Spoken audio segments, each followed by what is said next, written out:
I think I finally did it. I finally found a way to fix Rings of Power's most awful and nonsensical plot hole, which I believe would make the show bearable, just bearable to watch. But I don't have just one solution, I have three. So let me know which one you think would sound best. And maybe, just maybe, I'll use this video as a CV to apply for working on season 2, as clearly you don't need proper qualifications anyway. Now you might be thinking to yourself which plot hole I'm referring to. After all, there were countless scattered throughout the whole show, but no other plot hole decomposed a working brain more than the way that the Southlands became Mordor. Yes, I'll be thinking the magic sword, the dam and volcano plot, as this is the major storyline throughout season 1 and it makes absolutely zero logical sense. Now, I know some delusional fans believe that the whole plot and its action and consequences make a lot of sense. I've argued with too many for too long and they're clearly not capable of logical thinking. Don't get me wrong, you are free to enjoy it, but that shouldn't stop you from seeing how stupid it is. So before I provide my solution, I think it's only fair I explain why this whole plot is a massive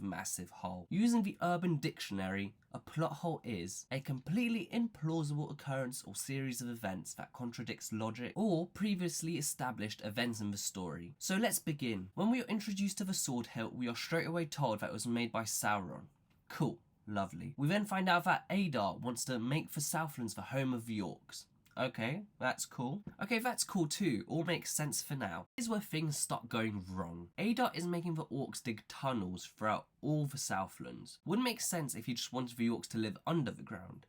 But that is not his plan. We suddenly learn he wants the sword hilt, even though it was never mentioned before. Nothing lets us know that he even knows about it. And even if he did know about it, the sword hilt was hidden. So unless it was hidden by him in the shed, he would have never found it. Unless maybe he was betting his whole plan on the fact that one of the Southlanders will still be a massive Sauron fan, know where it is, and give it to him. However, it gets worse, as we later find out that the sword is used as a key to open the dam in the Elven Tower. Why would the elves build a lock for Sauron's magic sword? We know the elves built it, as it tells us this at the beginning of the show. If this is not a complete implausible occurrence that contradicts logic, I don't know what is. Nevertheless, we move on to the most stupid part. The key opens the dam and the water goes down the tunnels into the volcano, making it explode. I turned the show off in this moment because of how stupid it was and my brain couldn't comprehend it. There's just so much to unpack here. To start, this is not how a volcano works, but it exploding is probably the least stupid part of this story, so I won't make this a geography lesson. No sane being can tell me that this part of the plan makes any sense. Why did Adar make the orcs dig tunnels to transport the water to the volcano? There is no possible way he could have known this is what is needed. As I previously stated, he was making them dig the tunnels before he mentioned anything about the sword. Would it not be logical to have the key first, before spending months digging tunnels and risking getting caught? Like when Sauron made the sword, did he give Adar and others his architecture design for the tunnels to make this plan work? Was Adar there when the sword and lock was being made? Was this Adar's plan when he found out there's a key to open the dam up? It can't be, because the scar Sauron leaves on everyone is a map to tell orcs to go to the Southlands. As you can see, there's no way of explaining this. Or what if the tunnels were not dug? What was the point of the key? Was it meant to flood the area?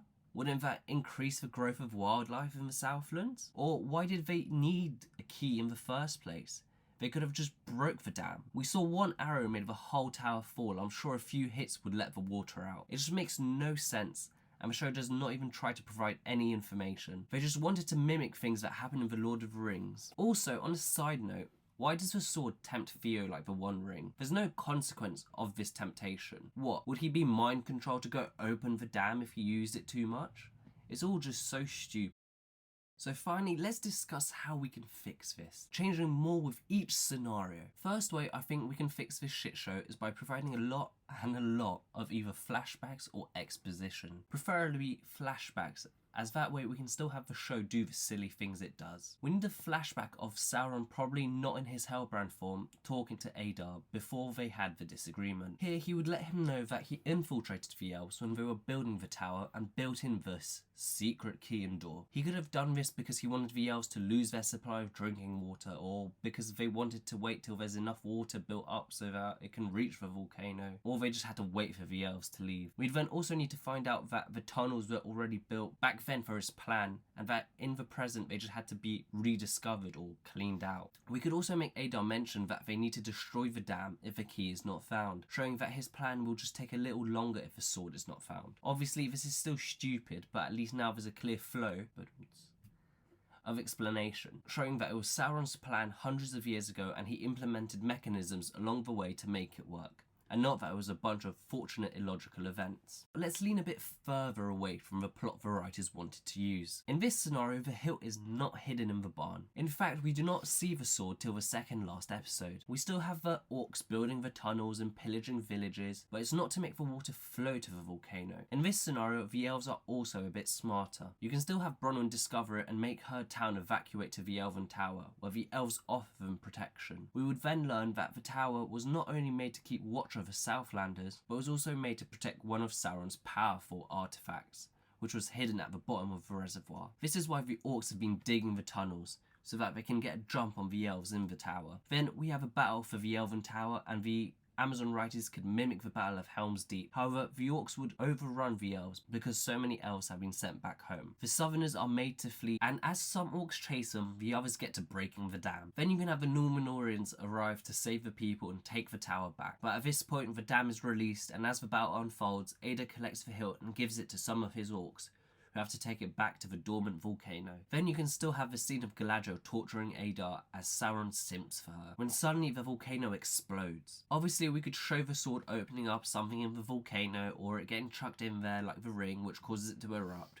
But I've spent more time on this scenario than the actual writers did, so I'll move on. Finally, let's go really off the rails. In this scenario, when Theo finds the sword, probably not hidden in a shed, and is playing with it when it spontaneously shoots a pillar of fire into the sky. As this happens, we see the red comet carrying not Gandalf arrive and crash into Middle-earth. The orcs and Adar see the pillar of fire and they say something like, "It is time," and he sends them off to retrieve the sword. Now there's an explanation how they know where the sword is, but we don't know what they need it for quite yet. We can still have them battle the Southlanders and slaughtering the elves until they get the sword, but the difference is that we joined the not Gandalf plotline to the Southlands plotline. The show clearly showed us that not Gandalf is strongly linked with fire, and that he is capable of powerful magic. So we will use the three witches that hunt him down in a smarter way. Instead of believing he is Sauron for no reason, they do actually capture him and take him to Mount Doom, where they use the sword to sacrifice him, unleashing his fire magic to activate the volcano. Like, he shouldn't even be in Middle-earth yet anyway, so it would be fine to kill him off. Obviously, this idea would have to be better developed,